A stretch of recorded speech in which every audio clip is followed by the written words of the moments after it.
Qué gusto de reencontrarnos en su programa, El Sabor del Saber.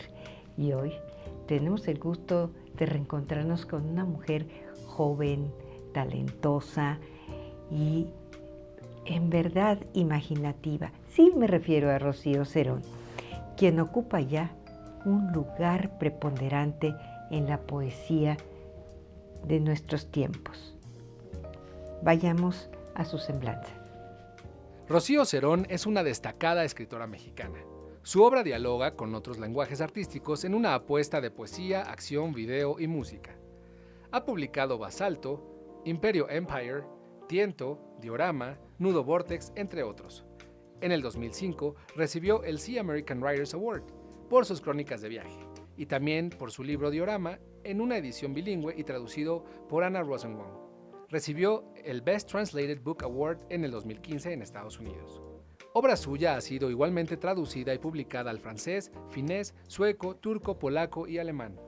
Sus acciones poéticas se han presentado, por citar algunos espacios, en los Institutos Cervantes de Berlín, Estocolmo y Londres, el Centro Pompidou en París, Francia, Cabaret Voltaire en Tübingen, Alemania, South Bank Center en Londres, Reino Unido, Centro de Poesía José Hierro en Madrid, Auditorio Alphonse Royd, Facultad de Bellas Artes de la Universidad Politécnica de Valencia, en Valencia, España, y el Museo Karen Blixen en Copenhague, Dinamarca.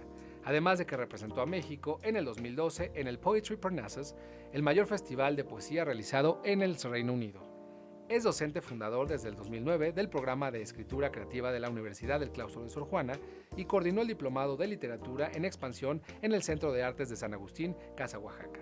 Actualmente coordina y es profesora del taller permanente de poesía en la misma institución. Desde 2013 participa como docente en Tránsitos, diplomado en investigación, experimentación y producción transdisciplinaria del Centro Nacional de las Artes y forma parte del cuerpo docente del Diplomado de Creación Literaria de la Coordinación Nacional de Literatura del INBA. Desde 2010 es miembro del Sistema Nacional de Creadores de Arte. Con nosotros, un valor ya de la literatura mexicana.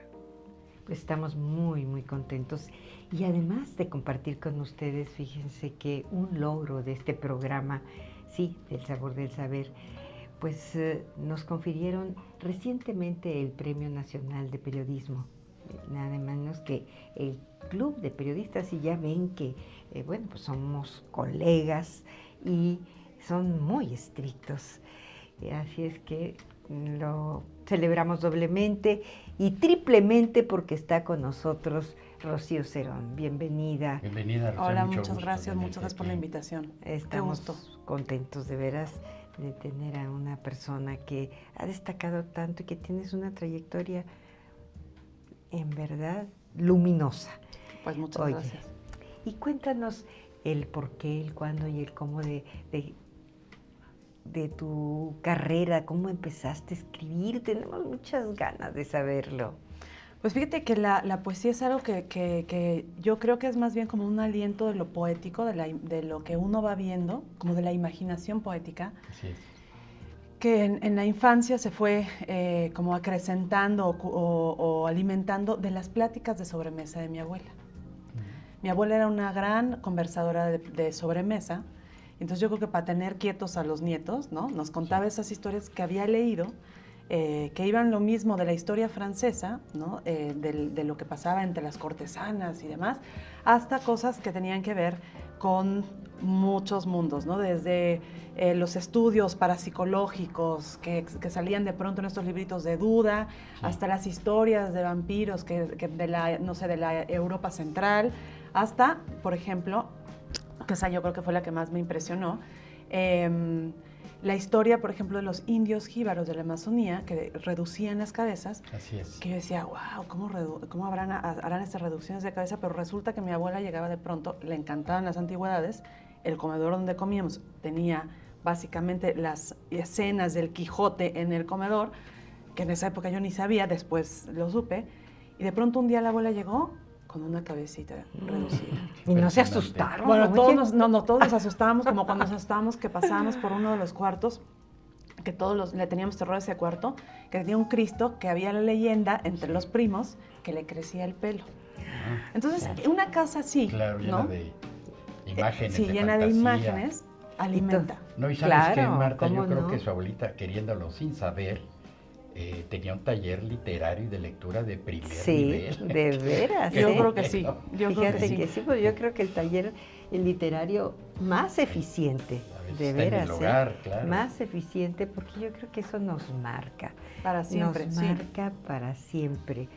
Y es algo muy, muy, muy conmovedor que en el seno de la familia se vaya alimentando, pues, un destino, ¿no? Una misión y que, bueno, que ha desembocado en libros interesantísimos y en toda esta obra, en Anatomía del Nudo, Alejandro. Y por cierto, mira. eso quería yo preguntarle a Rocío. ¿Qué buscas expresar en tu poesía, Rocío? ¿Cuáles son tus preocupaciones así vitales, telúricas de la vida? Pues de yo tu creo que ser? son las mismas, ¿eh? Desde que empecé a escribir, tú y como artistas y creadores, ambos dos, yo creo que seguimos, yo veo como la literatura o de alguna manera los temas es como el gran salón de los 1000 espejos y en realidad uno tiene 3 o 4 temas sobre los cuales está viendo nada más como en distintos ángulos, ¿no? Para mí son la familia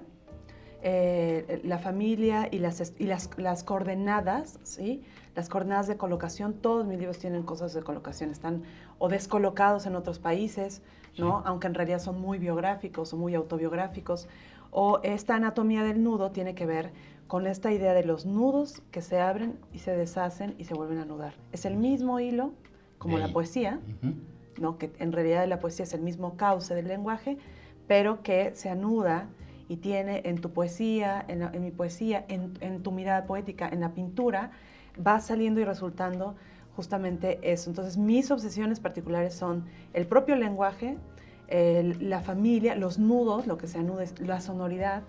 Me interesa mucho el sonido, como el ruido sordo, ¿no? ¿Qué exploramos ahí?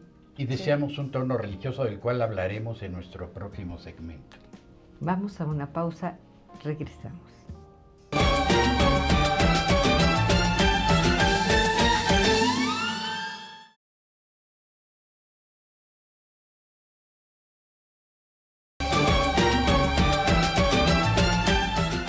Rocío Cerón con nosotros, una poeta de primer nivel, y justamente estábamos aquí hojeando su libro que ya está en librerías, aunque se va a presentar pronto, y que trae una suma que me parece, o una conjunción más que atractiva y regocijante, que es, por un lado, la poesía y por otro lado, los autorretratos, que se los dejo a Marta, para que aquí lo comente como artista plástica con Rocío, pues, que también tiene esta poesía que se bifurca o se trifurca en muchas expresiones artísticas. De verdad, a mí me impresionó mucho este libro, sobre todo los autorretratos que dicen tanto con unas líneas y que, según nos relata, pero me gustaría que abundaras en eso, corresponden a los pliegues del cuerpo y que uno siempre se pregunta, ¿no?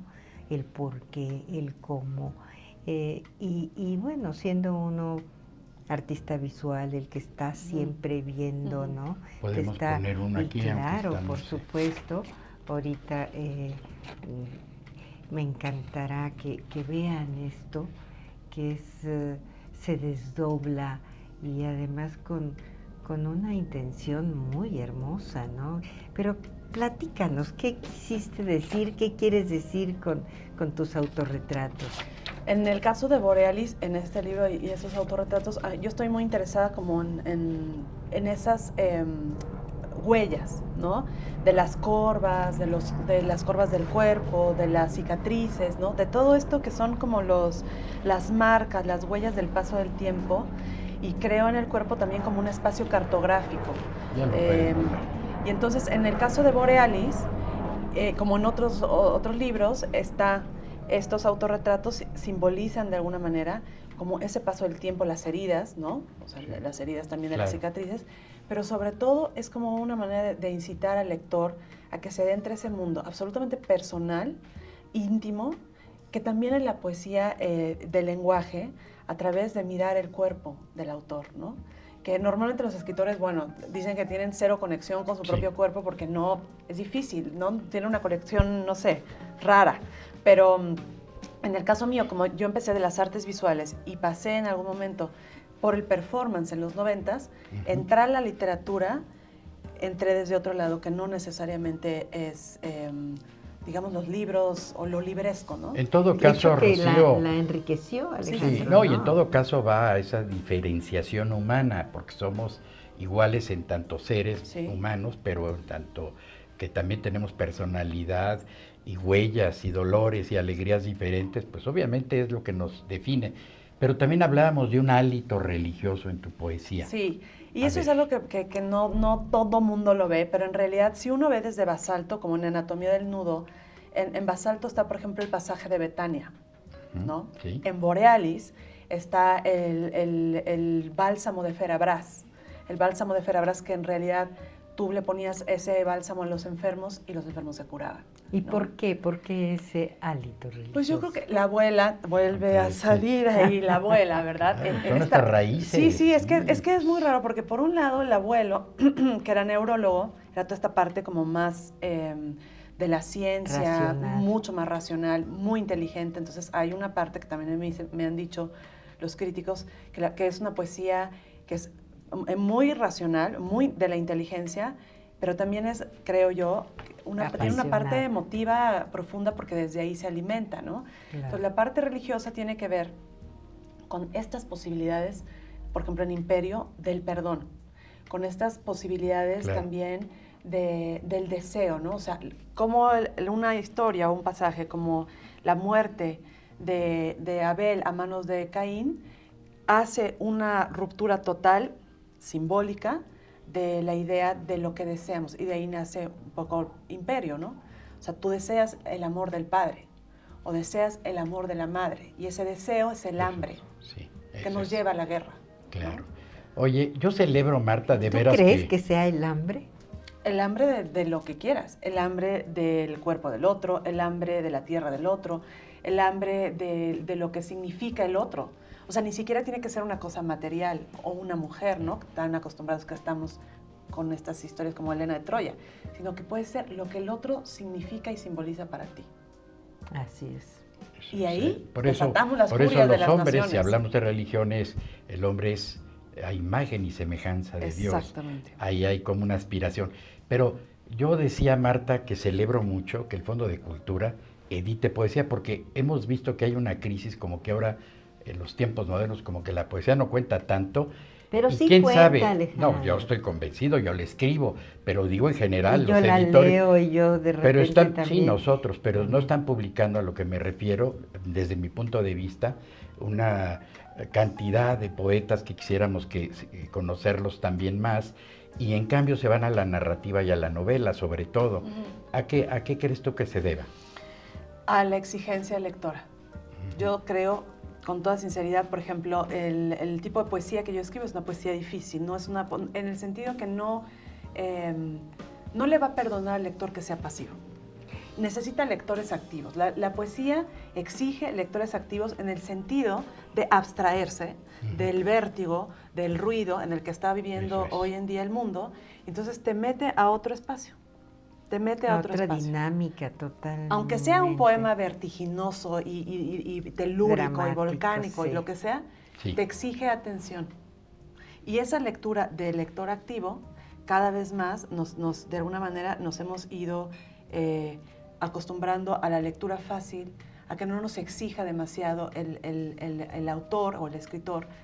Y por otro lado también, el poema es como un relámpago, ¿no? O sea, el poema entra en ti epidérmicamente, y tú lo sabes, si son lectores de poesía, lo saben.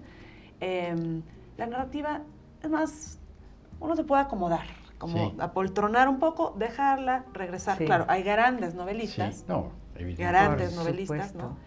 Pero que normalmente tienen un profundo aliento poético. Hablas tú de públicos y mercados y de audiencias. Sí, y de lectores, porque... Pero cómo, a mí yo me pregunto, ¿cómo el artista se percata lo que el público le está exigiendo? Bueno, tú no le respondes al público nada. Más bien, yo creo que el autor, o por lo menos en mi caso, Yo lo que creo es que yo escribo lo que tengo que escribir y de alguna manera, a partir de los ejercicios interdisciplinares y demás, he creado como otras plataformas de acercamiento de la poesía hacia otro tipo de públicos que no necesariamente es lector de poesía, pero que se acerca a la poesía a través de estos experimentos de performance poéticos o de Eso poesía me parece expandida. todo un acierto, que me gustaría seguir platicando. Vamos a ir a un corte, pero regresamos con Rocío Cerón.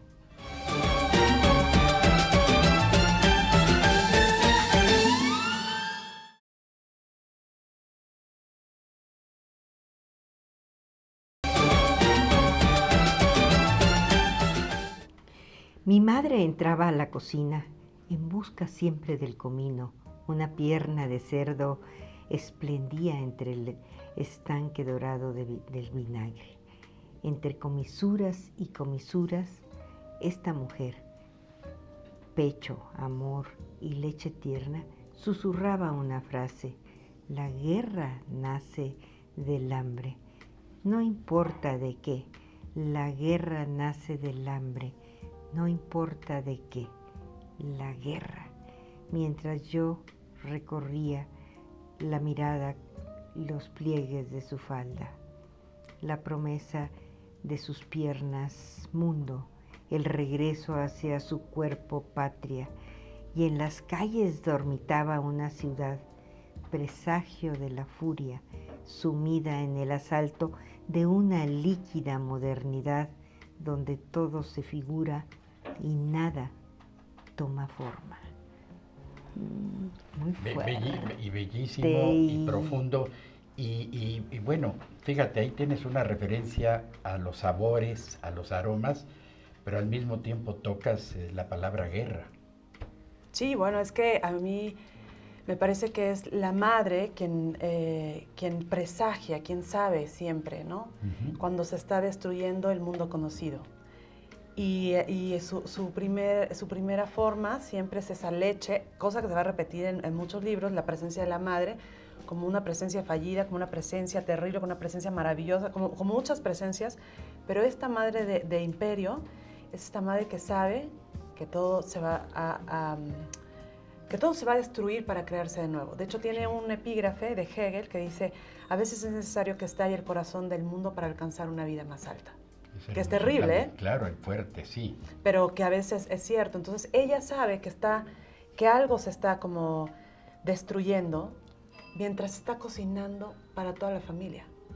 Y en esa línea, Sí. Rocío, de los sabores, tienes otro poema que es Pato a la frambuesa, que ¿a qué alude? Claro, para la mujer la cocina desde niña es un sello, de lo cual nosotros los hombres hemos sido Te iba a revirar. un poco marginados, porque Alejandro, no por nosotros, sino por un machismo insostenible, de que me acuerdo yo de niños afuera de la cocina. Sí, niños afuera de la cocina, es de verdad, las mujeres verdad, a los es niños verdad. y de los papás y el compadre y el tío también, te me sales, esto es para mujeres, y nos excluyeron indebidamente de ese universo fantástico que tú retomas también en Pato a la frambuesa. Sí, exactamente. Yo creo que el mundo de los olores, el mundo de la gastronomía, yo siempre he dicho que soy muy voraz. O sea, soy muy voraz con el lenguaje, muy voraz como un animal visual y muy voraz también, muy glotona, Y debo con el confesar, lápiz y con también. el lápiz también, aunque me evito, ¿no? O sea, porque sí agarro las bridas de ese caballo del lenguaje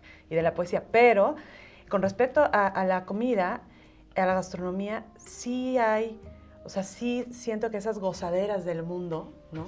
Sí. Que es ese cuerpo cartografiado, digamos, en esos deseos, en esas huellas, pero es también esas posibilidades de ese pato a la frambuesa que para mí fue una gran revelación. Yo estaba sentada en un restaurante, entraba la luz, ¿no? Y estaba este pato ahí frente a mí y lo empecé a probar y dije, bueno, esto es estar vivo. De esas luces, Sí, como si tal está cual. a punto ahí de aparecer Dios, Sí. ¿no? Así también. Claro, Cenitales. sí, como el cuadro, como la Anunciación, Eso. bueno, tiene varias, pero como algunos de los cuadros de la Anunciación del Greco.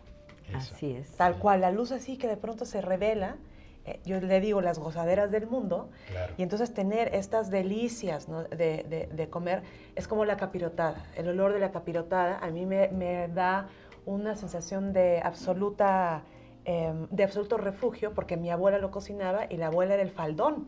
Sí. La abuela era la gran matriarca Sí, de la que familia. aquí lo dices, ¿no? Claro. Su falda Claro. es el refugio, es la patria. Bueno, y ¿no? todo se debe Es la a que es un seguridad. programa de saberes y sabores, ¿no, Marta? Claro, por supuesto. Aquí también subrayamos mucho el valor de la gastronomía como parte de la cultura Sí, sí, fundamental. ¿Tú qué opinas?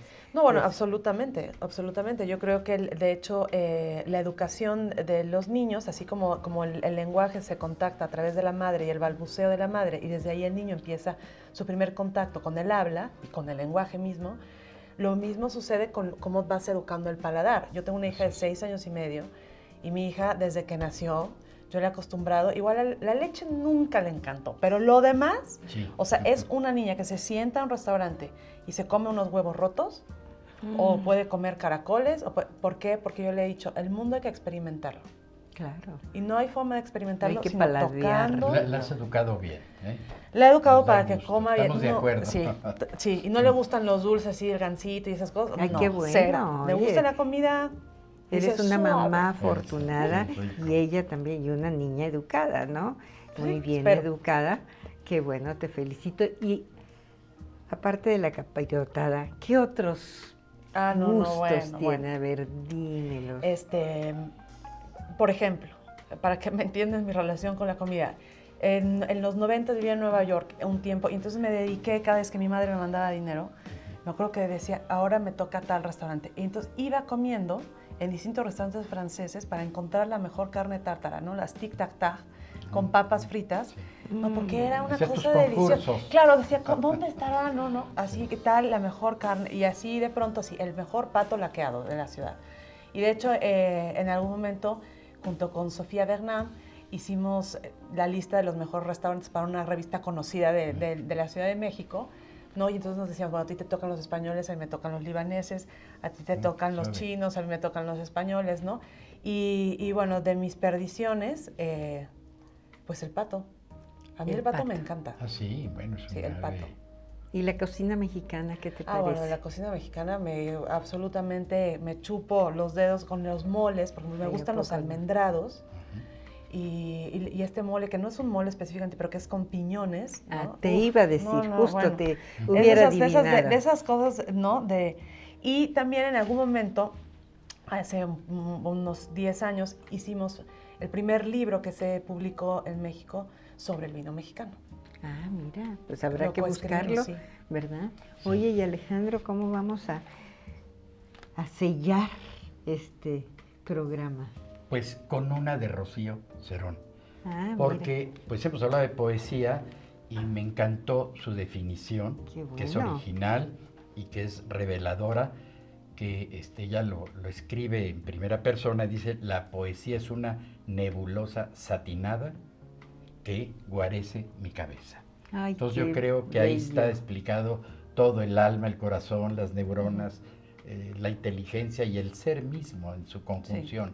De como veras, ¿eh? como un todo, como algo integral, ¿no? Sí, exactamente. Qué bueno y felicidades por tu libro, Rocío. No, Qué pues, bien. muchas Felicidades gracias a por tu ustedes. trayectoria, por tu obra, por todo lo que le has dado a México, a Muchas las gracias. mujeres. Sí, Que nos también. faltó ese tema. Algún día espero que vuelvas pronto para tocar algunos No, temas. no hay Son que decir muchos. mucho, pues están, Pues han pronto, avasallado el siglo XXI, qué bueno, No, ya les no. tocaba además. Sí. Muchas gracias, Bueno, muchas pues gracias. gracias. Gracias. Y gracias a todos ustedes que nos acompañan con tanta solidaridad y cariño. Así lo sentimos. Y ya saben que aquí tenemos una cita la semana entrante con más sabores y más saberes. Los esperamos.